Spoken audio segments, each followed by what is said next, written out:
It's an age-old game, and one local man wants to bring its popularity back to the area. John Cordisco hosted the 4th annual Broom County Chess Championship this weekend at Cordisco's Chess Center in Binghamton. About a dozen chess enthusiasts joined the tournament, vying for a piece of the prize money, a trophy, and of course bragging rights. This year, David Gogan took first in the open section, and Daniel Dudley took first in the reserve section. Cordisco, who actually grabbed second in the reserve section, says chess is more than just a game. If you're a player, it's hard to describe. There's a quote that I use all the time that if you think chess is just a game, you're not playing it right. Cordisco holds the tournament each year in memory of his brother, Francis Cordisco. He hopes to bring back the love of chess to the southern tier, where it once thrived in the 70s during the Bobby Fischer glory days. Well, folks, here are the standings after 8 rounds in the 77th edition of Tata Steel Chess, the Masters section. Current world champion Magnus Carlsen with 6 points. Magnus has won 5 in a row. And tied for second is Wesley So, new American player. Maxime Vacher-Lagrave and Ding with 5.5. Ivanchuk with 5. Poor Ivanchuk, he's playing so well, he lost today, round 8. Jobava from Caruana with 4.5. Wojciech with 4, Geary with 4, and poor Levin Aronian. I don't know what's happened to Levin lately. 6 draws and 2 losses, -2. He's in 10th place. Hui Yifan, current women's world champion at 2.5, Sark 2.5, Van Wheelie at 2, and Jobava with 1.5. And there you have the standings after 8 rounds in the 77th edition of Tata Steel Chess. Hi folks, John Cordisco back again. Another game from round 8, one of my favorite tournaments. This is the 77th edition of Tata Steel Chess. This is the Masters section between Bardur Jobava from Georgia and someone that needs no introduction in the chess world, current world champion from Norway, Magnus Carlsen, as black. This is an interesting game, and I do have to say at the end of the video there's going to be a post-mortem with the winner. So let's get to it.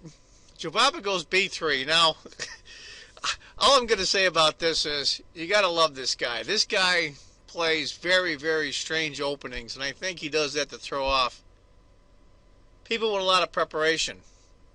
Now, Jobava is rated over 2,700, so he's a credible player. Now, b3 is called the Larsen's opening. Remember, Bent Larsen from Denmark used to be around the top players in the Fischer days in the 70s. Anyway, g6, bishop b2, knight c3. That's the last move you want to make, but he does it anyway.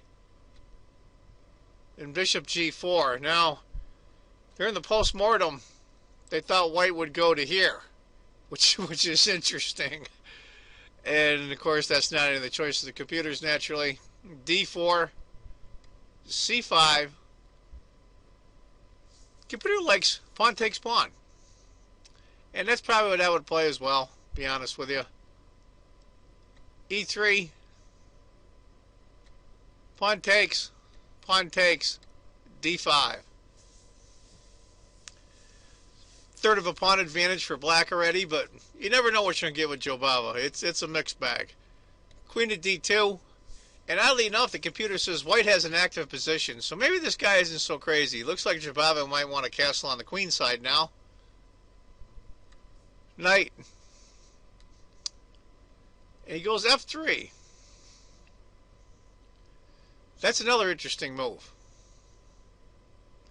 He was maybe fearful of knight here.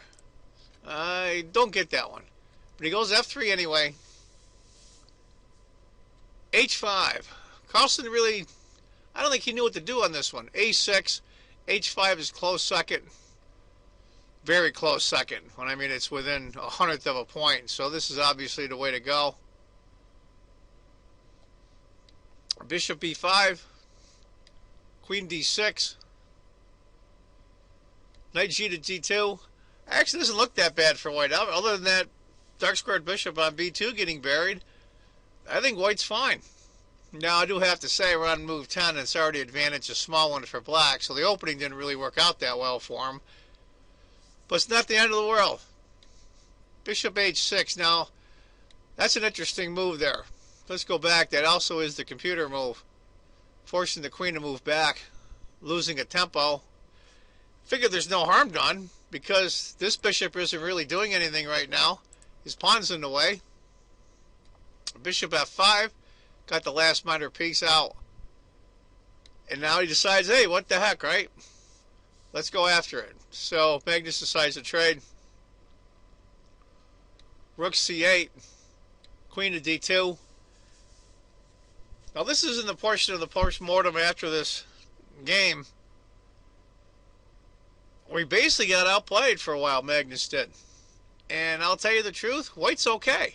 Considering the really bizarre opening, he's really doing all right. Castles, bishop takes, pawn takes.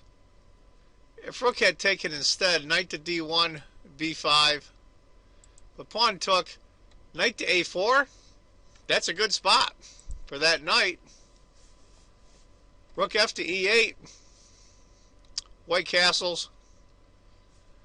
I mean, I'm looking at this, and this is okay. White is really okay. The computer shows basically even. e5. c3. And, you know, White's not setting the world on fire, but you're playing Carlsen. And you get an even position after 18 moves, you're okay. h4. D takes, rook takes, b4.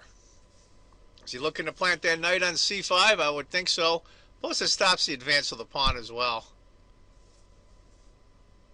Rook over, knight d4. I mean, what to do, my thing I always say. I'll be honest with you, Black's hard pressed for a decent move here. He's not losing by any means, but White is really solid. Magnus goes h3, g3 or g4. g3 is fine. Now we're going to find out, is this pawn going to be something good for Black, or is it going to be a liability? This is going to be hard to protect. Bishop c8. Knight c5, there goes the knight. That's a good spot for that knight. Knight over. Knight d3. Rook d7. I mean, these guys are just maneuvering around. And the computer shows it as basically being dead even.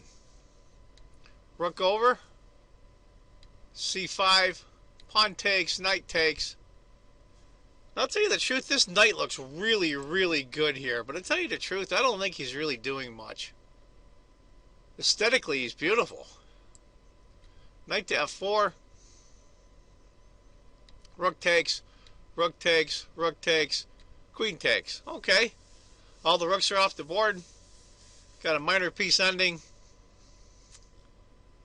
And I'll tell you, the next three moves on the computer off screen, all three of them in a row are 0.00. This is as dead as it comes.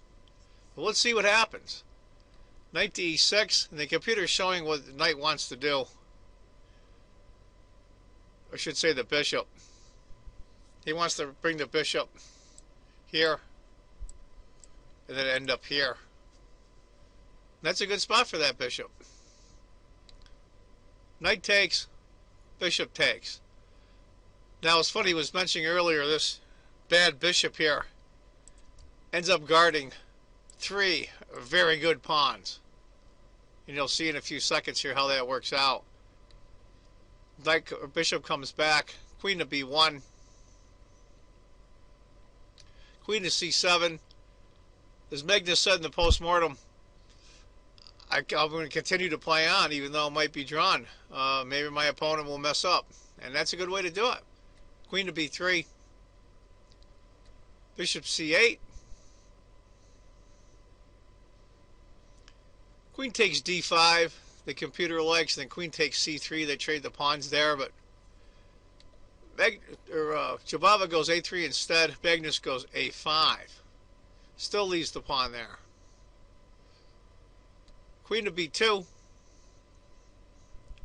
Bishop A6. Sometimes these queen-pawn endings, even when minor pieces are without, can be really complicated. Knight to C2. Backs off the knight. Is probably going to reroute him to E3. Queen A7 check. Knight comes here. Bishop C4. Damn good bishop there. Now he can't take him right now because of the pin on the king. So Magnus continues on. White goes F4. Now, White is solid right now. And his best bet is probably to move the queen around. To here. To here. Make sure you guard this pawn. And just play for a solid draw. And I'll tell you the truth. Drawing Carlsen even with White is a damn good result. But Jobava doesn't have that kind of personality. He's going to push the envelope, and I think that's where he goes wrong. F4, King H7, G4, here we go. Queen E7, Queen C1, Queen E4, King G3. Looks interesting. But he decided to go F5. And that's where he starts going wrong. Queen checks. King G1. G takes. G takes. Bishop D3 going after that pawn. Queen E1. Bishop takes. Now if he goes queen to F2 and trades pawns, I think White has drawing chances. That's just me. Now what he does, he decides to trade. Knight takes. And immediately it's an almost 2-point advantage for black. Computer like queen to G3. Then after queen to E4, queen to G5. And I think White can hold this. I really do. But after knight takes, queen G3, it's out of control. This is a lost queen-pawn ending. Black's in very good shape. Not because he's up a pawn, but that pawn in H3 is now hemming in everything. And we're going to see what happens here. King to H6, queen to B8, queen to F3, threatening mate. So he has to check. King to G6, king to G8, king F6, queen to D8 check. And that's where finally Jobava resigns. He's going to go king to F5, and there's no other checks. He has to go queen to G8 to guard the G2 pawn, the mating square. King here. He has to come over here to guard the spot. And it's just a disaster. Just a disaster for White. So Jobava says the heck with it and resigns. Anyway, folks, that's a heck of a game. It's typical Carlsen. He's very blunt about himself as well in the post-mortem, that he took the opening too lightly, and it was a joke, and it was in a lot of ways. At this level now, with the computers they have, they've pretty much